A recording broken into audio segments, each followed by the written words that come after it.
So we start off with Amber. She's a cool girl in every aspect. She's It's hard to describe her really because I don't know anyone like her in real life. But she just wants to enjoy life in every way that is possible. She's not someone to mess around with. She will knock you on your ass. But she also does what she needs to do in order to survive, essentially. And also maintain her image of being this badass, cool girl. The next girl on the list is Aubry. She's basically the babe in college that is okay with hooking up with anyone that comes her way. She's the only one you don't need to prove yourself to in any sort of way in order to fool around with. She just enjoys having sex, which is a great thing, honestly. Aubry is cool. She doesn't want to be in a relationship. She just wants to have fun and enjoy the American college life. Autumn. This is Laura's big sister. It's very unfortunate that she doesn't get so much screen time. That could be for a few reasons. Either that the creators don't have much to say about her yet, or mainly for the plot reasons. She's a third year, you're a first year. You're not that interesting to her in any way. She is a hardcore student, and she's a feminist and a political activist, humanitarian. She's everything that is essentially good. And here you show up, and the first thing you can do when you see her is to flirt. So yeah, the power dynamic is off in every sense of the way here. You do get the chance to interact more with her, but it just doesn't really go anywhere. Not as a friend really, and not as a partner either. So I kind of hope that improves, and I also kind of hope that she removes herself from the uncanny valley. Cameron, the first douche, ape in body and brain. A trouble kid. Yeah, he deserves to go to the lowest bracket, without a doubt. He's overprotective and therefore very violent. He doesn't trust anyone. He has his reasons too, and you will find out later if you do the right choices. But he's still an ass. And if there was anything between E and F, I might put him there. But it's so far, it's so very little you know about him. All you know is that you want to punch his ugly face in. Chloe, the it girl, as she is known on the College Kings website. She's the president of her sorority, and she used to date the president for the apes. Every girl wants to be her, and every guy wants to be with her, kind of thing. And I don't know exactly why I chose her, because there are others that are more interesting, honestly. But I think she might be the one that is easiest to get to know in the beginning. She's very friendly, and just friendly. So I think that is why it was the easiest choice, honestly. There is another one, Penelope, but Chloe came first in that sense. So I went with her in the first playthrough. Chris, the president of the Wolves. He's a cool guy. There's nothing to say about that. He's extremely focused on the Wolves and making sure that is the best frat in San Vallejo College. However, it does end up being a bit of his downfall, since he is also not paying as much attention to his girlfriend Nora as he might have to. But as a person, he is super cool. If you were to meet a guy like this in real life, yeah, you would want to be his friend. But also, like Grayson, the president for the apes, Chris does not mind beating up other students in order to become the next fight king. Elijah. Well, I would like to hang out with him a bit more, but it is established pretty quickly that you are one of the cool guys and he is one of the nerds. And he's one elite nerd, and I don't mean he's a super nerd, I mean he's an elitist and he's also a nerd. He is in the frogs, and they are very studious and things like that, and that is why I wanted to be a part of the frogs, and they don't have anything to do with the school fights. But that was not a choice that I could make. So it was meant to be that we are non-friendly towards each other. Kind of sad. I wanted to be a frog. Could be cool. Emily, your ex-girlfriend, and she is at times very clingy. She did cheat on Kurt, and she knows this, but she just wants to put it behind us so that we can get together again. She is also going to San Vallejo College, and I mean, gotta love a redhead, but this one is a power keg, and that you don't know how to handle most of the time. Evelyn, what's important about this girl is that she is an adult. I believe she's like 25 while you're 18, and she has zero interest in you to begin with.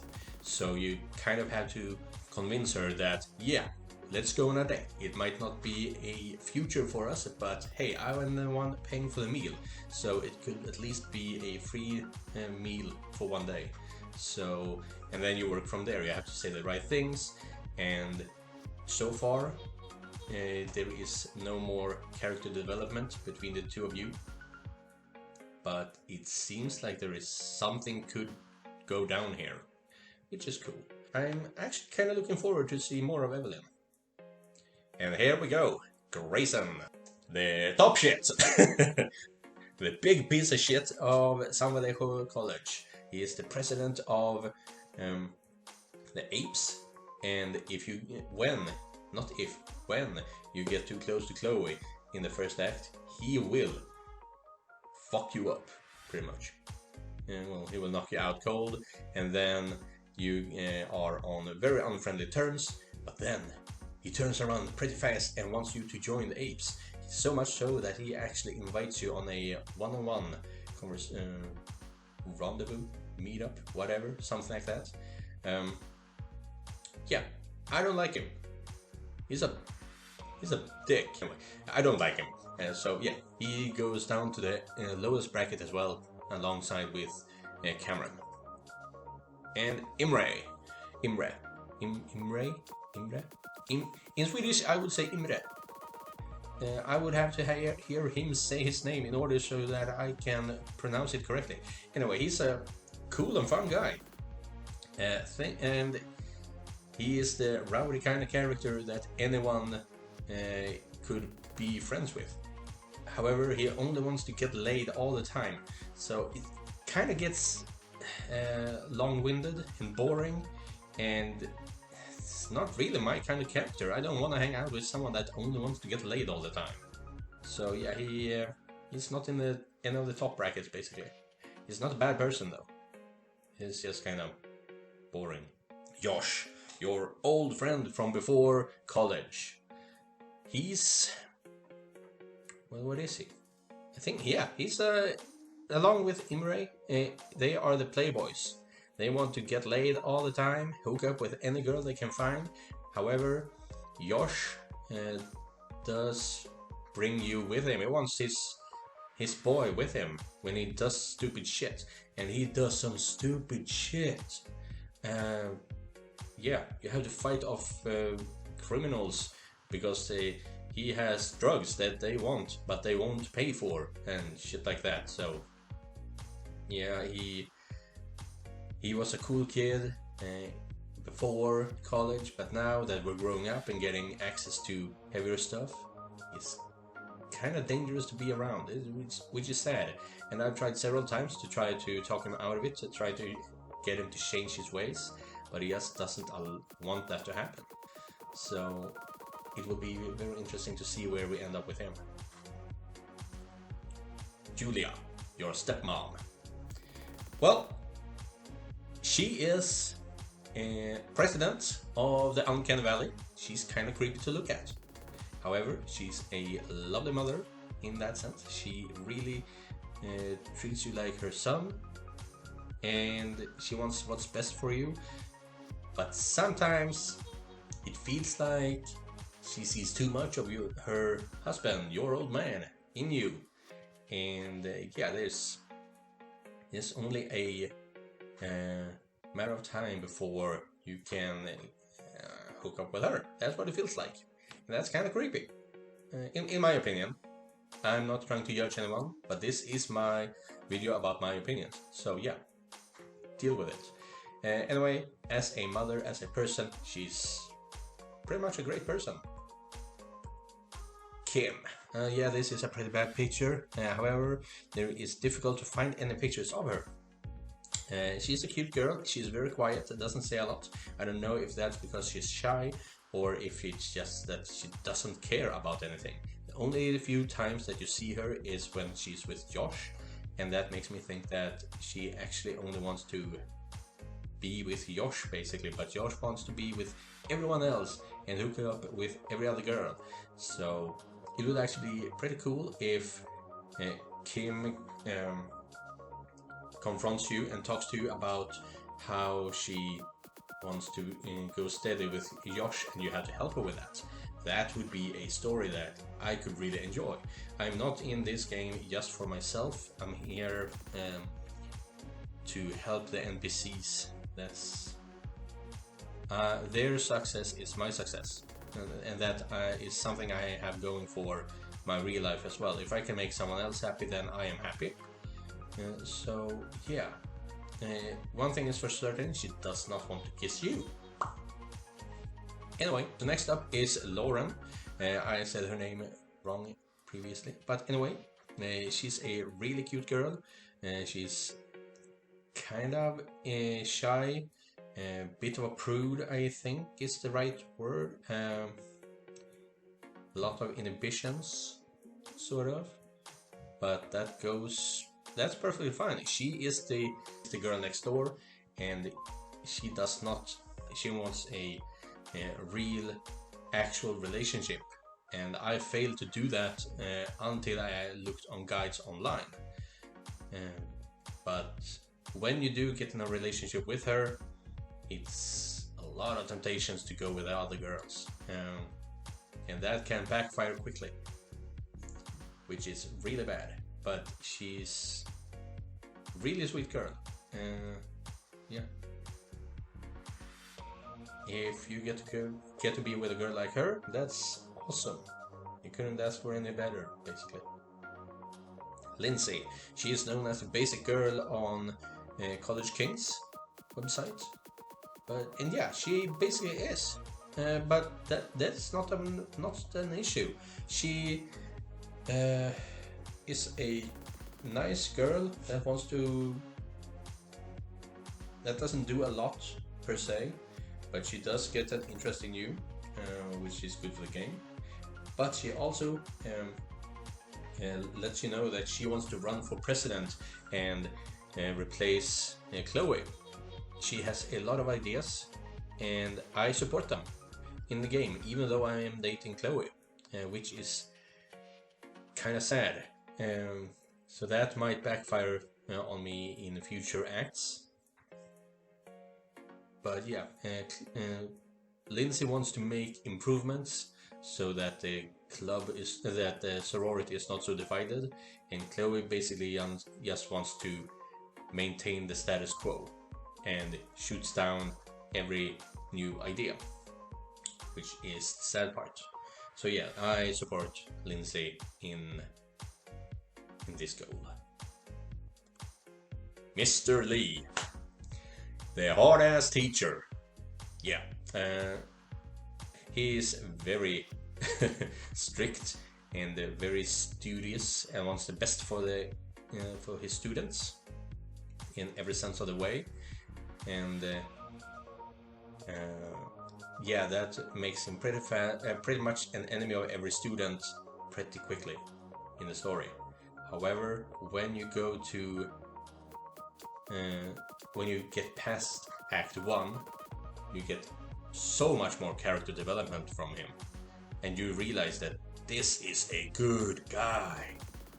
So he is, I don't remember if he is called Pimp Daddy or Sugar Daddy in Act 3, but yeah. And he has no interest in his students. He just wants you to be the best student possible. And he's really cool guy. It's unfortunate that you don't get to see that earlier. However, this is the first year of college, so it is still pretty damn early. So that's really cool. I like him. Miss Rose. Yeah, she goes one step down from Mr. Lee for one reason. And the thing is, you get the chance to help her from an abusive relationship. And that can deepen your relationship with Miss Rose. Even though she tries to keep it professional between the two of you, student teacher. But once that barrier is crossed, she doesn't really care, and she will take advantage of the situations. It's never non-consensuous, but I do always have an issue with student-teacher relationships. I feel that's a breach of trust, and it kind of bothers me. That's my personal issue. She's a pretty damn good teacher in every other respect though. Nora, the enemy of Chloe, and she is so difficult to handle in the first act. She's not unfriendly, she's just not friendly, if you understand. She's not actively trying to be an ass to you, but she has no intention of being your friend either, which actually put me off very much in the first act. But if you keep on pushing, keep on asking her, and kind of have to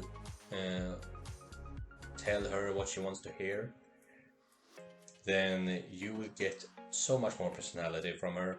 And in Act 2 and 3, yeah, it becomes a very deep and very meaningful relationship, and she starts to realize that the things are not going as well as she wanted to with Chris, but she doesn't really know what to do with that, and that's where you come in if you're playing the cards right. So in Act 1 I did have her really low down tier because she just didn't want to be friends with you at all, and in Act 2 and 3 she climbs the ladder fast. Damn. Yeah, as you can see, she's on the top tier right now. And that's because of what happens in Act 2 and 3. Act 1, however, you do not want to know her at all. Penelope. Yes, this is my favorite girl in all the game. And that's because she is a normal girl as far as I can tell in every sense of the way. And she's quirky, she's weird, she's strange, she enjoys comedy and being silly, basically. What really made me fall for her is the way she acts when you are to pick her up for homecoming dance. And she's a killer at bowling. Yeah. So that's also something that I really enjoy in a girl, in a person, actually. Not only that we can have something to talk about, but that they have something that they're passionate about, something they're skilled at, something they want to devote themselves to. And that is a very attractive trait in my eyes. So yeah, Penelope is my favorite girl, and if I could put her higher up, then yeah, she would probably be alone on the top. But S tier is where she belongs for now. Riley. Now, this is a cool girl as well. She is basically your BFF from the get-go, and she's here in college on a self-realization journey, basically, both finding out what she wants from life, and experiencing and experimenting with sex and sexuality. And sometimes that experimentation is with you, with Alex, with Kurt. But she doesn't really want a relationship with you. It's just that, yeah, you're a good lay and you're a good friend. Let's have some fun. And you get to talk shit with her, basically. She's cool. There's not much to say about it. Ryan is the other male friend other than Imrae in the game. Imrae and Ryan very much alike, but they are enemies because Imrae is a wolf and Ryan is an ape, and therefore they hate each other. Rah, rah. However, where they are good friends, they got your back regardless of what you do, basically. Thing with Imrae is that the only thing on his mind is getting laid, and the only thing on Ryan's mind is being subservient to the apes. Is what it feels like. So he will trash talk others, and he thinks too highly of himself too. He will pretend to be a DJ on the homecoming dance and fail miserably at that. And when he's confronted by it, he will talk shit about Chloe and saying, "This is what Grayson said." So yeah, no, this is what Cameron said, something like that. So he is easily influenced, but other than that, he's a pretty cool friend too. He's ugly though. Samantha. The last girl and the last person on this list is Samantha. This is Cameron's sister. She is very much just like Cameron. She's broken. The way they handle their life, however, from when they're broken is very different from each other. Cameron is overly protective of Samantha and doesn't trust anyone. He will beat up anyone that looks too much at her, including you. And Samantha does harder drugs and alcohol and is self-destructive. But she is trying to fix that, and if you become an ape, you get the chance to help her on her path. However, when she's on the way of self-destruction again, and you try to tell her no, you want to help her, she plays the victim card and hates you, and that is really unfortunate. But yeah, it's hard to say. But yeah, that's why she ends up where she is right now. So one last thing before we cut this off is that as I am editing this video, I also found on Twitter that College King's 4th act has been announced. On the 25th of March, you will be able to play Act 4 of College Kings. And right now they also have a giveaway for 100 of these Steam keys. You can play the first act for free. You get the second and third act at half price off, at least at the time of recording this. And the 4th act, if you're lucky, you can get it for free. So that would be 4 acts for the price of 1, basically. I have already entered for this giveaway, so hopefully I will be playing this without having to pay too much. I wish you the best of luck.